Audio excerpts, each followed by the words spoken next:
Salut la famille, c'est encore Ronald Kabemba pour une nouvelle vidéo, toujours dans notre série de cours basée sur la blockchain et les crypto-monnaies. Tout comme je vous avais dit que ça c'est tout simplement une formation qui va vous permettre de pouvoir avoir quand même certaines notions avec la blockchain. Mais si vous avez besoin de suivre une formation complète, une formation accentuée sur la blockchain avec des explications approfondies, tout ce que vous avez à faire, c'est de participer ou tout simplement de s'inscrire à notre programme de formation.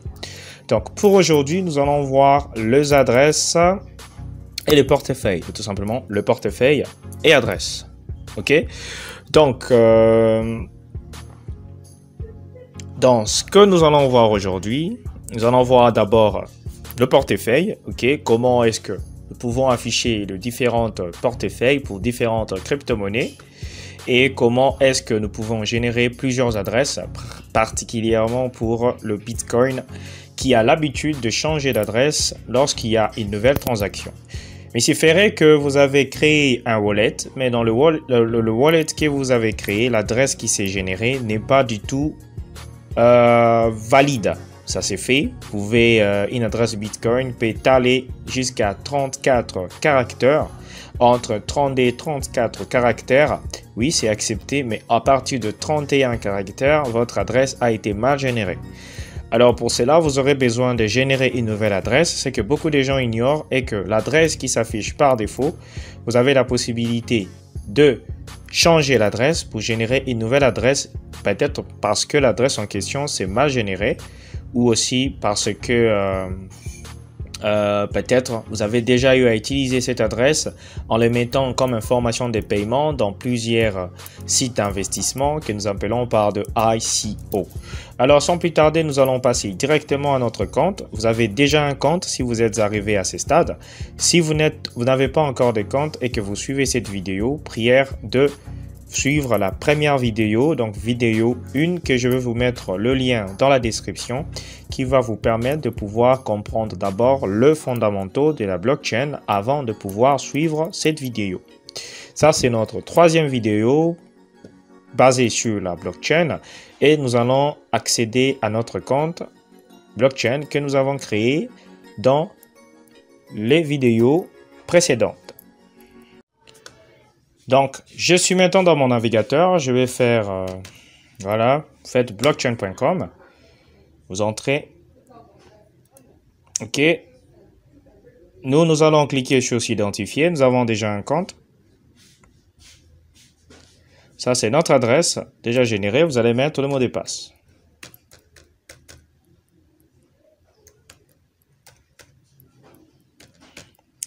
Voilà. Donc maintenant, je vais cliquer sur Login. En plus de ça, ça nous demande le code à deux facteurs et requise pour se connecter. Donc, vous allez vous rendre maintenant à votre téléphone. Donc, nous l'avons fait. Si vous n'avez pas suivi, vous n'avez qu'à suivre la vidéo 2 concernant la sécurité, que je vais mettre aussi le lien. Voilà. Moi, je vais saisir rapidement.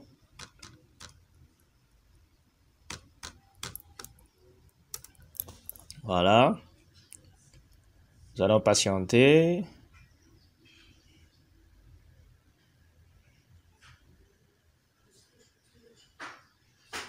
Donc, lorsque vous allez mettre votre mot de passe, l'authenticateur app code que vous allez mettre, et si les informations sont bonnes, vous allez vous connecter à votre compte. Ça, c'est les comptes que nous avons créés ensemble avec vous lors de notre première vidéo. Ici, maintenant, nous avons besoin de voir notre adresse publique où nous pouvons publier, mettre en ligne, demander des fonds avec. Alors, ce qu'il faut savoir que pour ne pas entrer trop dans le détail, nous avons ce que nous appelons par une clé publique et une clé privée. Donc, public key et private key. Donc, votre clé publique, c'est la clé qui est visible par vous ainsi que tout le monde. Et votre clé privée, c'est la clé qui vous permet de sécuriser votre clé publique. Donc, quand vous allez suivre la formation des vives voix, vous aurez une partie réservée à la cryptographie que vous allez comprendre pourquoi une clé publique et pourquoi une clé privée. Donc ici, nous allons cliquer sur Request. Chez vous, ça serait demander. Ok. Si vous n'avez pas ce format et que vous êtes sur téléphone portable, vous allez voir à votre droite en haut, c'est écrit Transact. Vous allez cliquer et vous allez demander. Vous allez cliquer sur Request ou tout simplement demander. Dès que je clique sur demander le Bitcoin, vous voyez que j'ai un QR code bien généré ainsi qu'une adresse bien générée. Donc, mon adresse est là et mon QR code est là. Le QR code permet tout simplement à ce qu'une personne, au lieu de pouvoir copier-coller l'adresse, de pouvoir directement scanner le code qui va réafficher l'adresse. OK? Pour copier l'adresse, tout ce que vous aurez à faire, c'est de cliquer ici. Dès que vous cliquez ici, votre adresse est copiée. Et avec ça, vous pouvez paramétrer vos informations de paiement dans l'ICO où vous avez investi, ou tout simplement, vous pouvez directement scanner peut-être pour que vous puissiez recevoir de paiement. Alors, currency que nous avons ici, ce sont des devises. Alors ici, nous n'avons pas seulement Bitcoin, nous avons l'Ethereum, nous avons le Bitcoin Cash, le Stellar, le USD Digital, le Tether et ainsi de suite. Il faut savoir qu'il y a plus de 5000 crypto-monnaies à ce jour. Donc ça, ce sont seulement quelques crypto-monnaies qui sont le plus utilisées. Et principalement, nous allons prendre le Bitcoin. Si vous voulez, par exemple, recevoir de l'Ethereum, tout ce que vous avez à faire, c'est de cliquer sur Ethereum. Et ça, c'est votre adresse de portefeuille Ethereum. Contrairement à une adresse Bitcoin, l'adresse de portefeuille Ethereum ne change pas. Que vous recevez de paiement, que vous envoyez de paiement, tout ce que vous allez faire, votre adresse reste identique. Toujours la même procédure en copiant pour demander les fonds, par exemple dans un ICO, ou peut-être demander des fonds à votre ami, ou peut-être à la famille. Alors, si vous voulez envoyer, vu que moi, je n'ai que 000, mais si ça vous complique, vous allez m'écrire pour que je puisse faire une démonstration avec un compte qui aura du liquide. Donc, pour envoyer, vous allez cliquer sur Send. Quand je clique sur Send, cliquez sur Send. Ici, vous avez différentes devises. Vous pouvez toujours choisir si c'est l'Ethereum, si c'est C. On laisse par exemple Bitcoin. Ici, vous avez votre portefeuille. Ici, vous avez le portefeuille My Bitcoin Wallet. Ici, nous avons le BTC Trading Wallet. Ça, c'est le portefeuille Bitcoin pour le trading. Donc, si votre argent se retrouve ici, ça pourrait être disponible uniquement dans une semaine, car cet argent est utilisé dans le trading et l'avantage est que vous allez gagner quelques satoshi encore de plus. Donc, si tout va bien.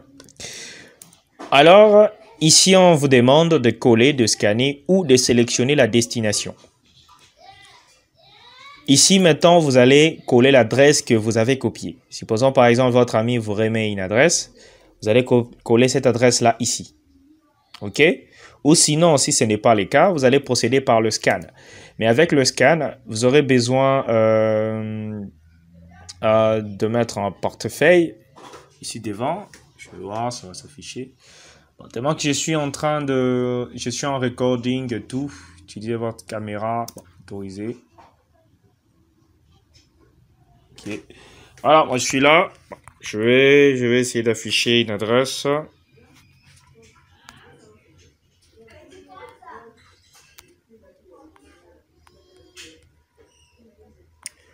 Minute.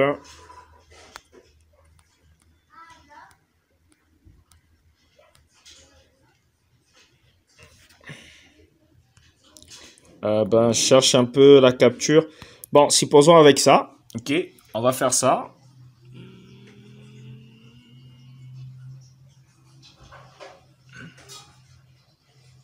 Voilà. Donc, si vous avez remarqué, eh bien, je viens de scanner une adresse. Nous avons cette adresse en question là. Et ici, on peut saisir les montants. Vu que moi, je n'ai rien, ben, ça serait vraiment impossible de transférer. Si vous saisissez, par exemple, amount, c'est le montant que vous voulez envoyer, 100. Ça va vous afficher aussi le montant en Bitcoin. Ce qu'il faut savoir est que tout ce qui vient après la virgule ou après le point que vous voyez, c'est ce qu'on appelle par Satoshi. Satoshi, c'est quoi? Satoshi, c'est l'unité de mesure de Bitcoin. Comme nous avons l'unité de mesure en informatique, les bits, comme nous avons l'unité de mesure du temps, de masse, et aussi en informatique, et aussi pour le Bitcoin, nous avons l'unité de mesure qui est le Satoshi. Ok, on s'est référant à Satoshi Nakamoto, le présumé, selon des livres fondateurs ou tout simplement concepteur de tous les bitcoins que nous utilisons aujourd'hui. Voilà. Donc, ici, vous pouvez mettre la petite description. Ça vous concerne, mais c'est pas important ni vraiment important. Et ici, nous avons le frais de minage. Régular, c'est standard. Priorité, c'est priorité. De préférence, lorsque vous allez commencer à effectuer des transactions en Bitcoin, il faut commencer à prendre priorité. OK? Priorité pourquoi? Pour que votre transaction soit traitée rapidement. Si vous remarquez bien ici, l'estimation de confirmation, le temps d'estimation de confirmation va de 0 à 60 minutes. Mais si on prend régulier, ça va de 1 heure ou plus. Donc, pour ne pas attendre tomber dans un méga réseau qui va vraiment prendre trop longtemps, comme j'ai pu le faire avant, j'avais commis une erreur, ça m'a pris une semaine. On va prendre priorité pour éviter tout le problème lié à l'accréditation. Donc, ici, je ne peux pas cliquer sur continuer vu que je n'ai pas de fonds. Donc, le fonds est insuffisant. Mais s'il y avait de fonds, dès que vous cliquez sur continuer, ça va vous demander de confirmer. Et dès que vous confirmez, les fonds vont quitter. Et puis, ça va vous afficher déjà ici le frais de minage, le frais qui serait retenu par le mineur. Voilà. Mais si ce n'est pas assez clair, je pense que je pourrais refaire une vidéo complète avec des fonds. Si j'arrive à recevoir mes fonds et voir comment est-ce que nous pouvons l'envoyer. Alors ici, je vais fermer. Vous avez la partie échange, donc le SOP, c'est l'échange. Vous pouvez échanger une crypto-monnaie contre une autre crypto-monnaie. Ben, certainement, ça peut refuser vu notre région et tout. Et ici, nous pouvons acheter et vendre crypto-monnaie. Donc, dans notre pays, c'est vraiment...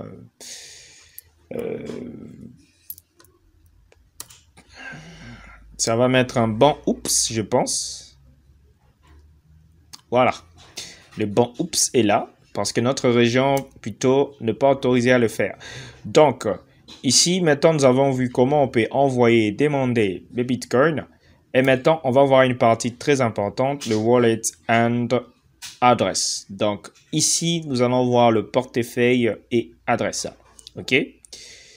Dès que je clique sur portefeuille et adresse, vous allez voir bien My Bitcoin Wallet. Ça, c'est votre portefeuille par défaut. OK? Vous pouvez ajouter un nouveau portefeuille.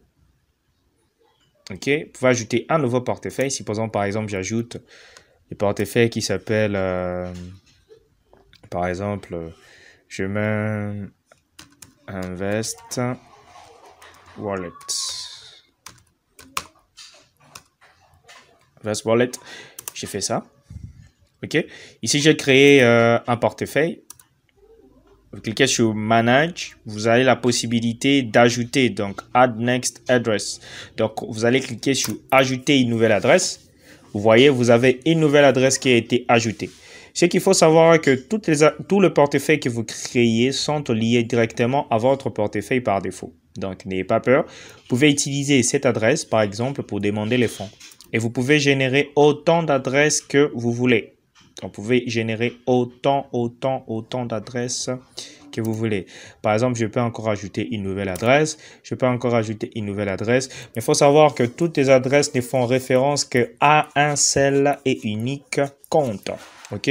Ce sont des adresses qui sont liées à votre adresse principale.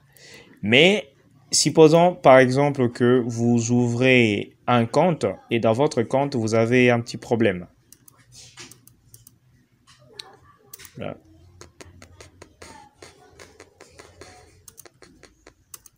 Voilà. Donc, ça, c'est mon portefeuille que j'ai créé. Ça, c'est mon portefeuille par défaut. C'est que le système automatiquement m'a créé. Je peux cliquer aussi ici. Vous voyez, si vous remarquez bien, il n'y a pas encore d'adresse générée. Il y a une adresse par défaut. Alors, vous allez cliquer sur « Ajouter une adresse ». OK, vous pouvez aussi ajouter une deuxième adresse. Par exemple, vous avez des adresses dans votre portefeuille par défaut qu'on pourrait copier.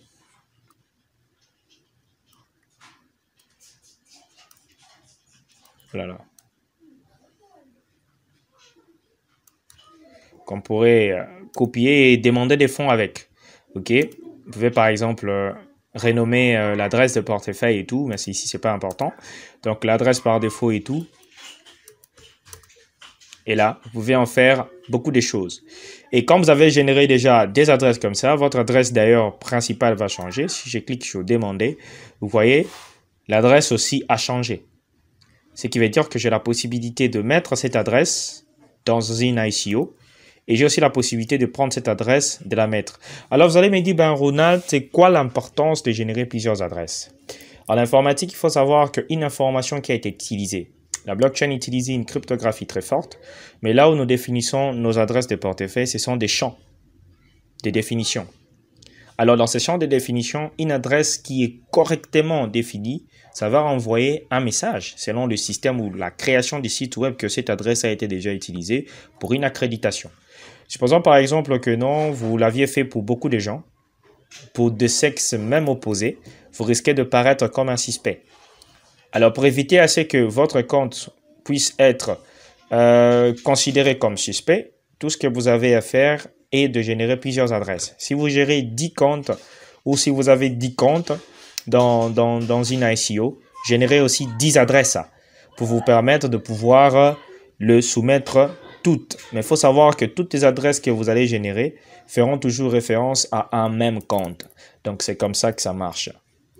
Ok, je pense que cette vidéo vous a plu. Cette vidéo doit vous aider à mieux comprendre. Vous pouvez toujours générer plusieurs adresses. Ici, vous avez aussi d'autres crypto-monnaies. Par exemple, vous avez l'Ethereum. Avec l'Ethereum, ça vous demande de voir votre private keys et tout. Bon, je ne vais pas ouvrir ici. Ok, donc il y a plusieurs crypto-monnaies. Mais principalement, nous parlons du Bitcoin, qui serait mieux de générer plusieurs adresses et peut-être de créer aussi un portefeuille qui va peut-être commencer à recevoir uniquement le fonds qui provient d'un investissement quelconque et vous vous organisez par rapport à cela. Je pense que la vidéo vous a plu. N'oubliez pas de liker, n'oubliez pas de partager et d'aimer, surtout de vous abonner sur la chaîne. Et je suis très content de vous avoir servi aujourd'hui. C'était Ronald Kabemba de la chaîne Progress RX. À bientôt pour un nouvel astuce qui vous serait donné, toujours par rapport à notre petite formation. Mais pour une formation complète et accentuée, veuillez nous écrire sur notre numéro WhatsApp et participer à la formation présentielle, donc de vive voix, qu'organisent les entreprises Connex Corporation et FBC Service. Au revoir.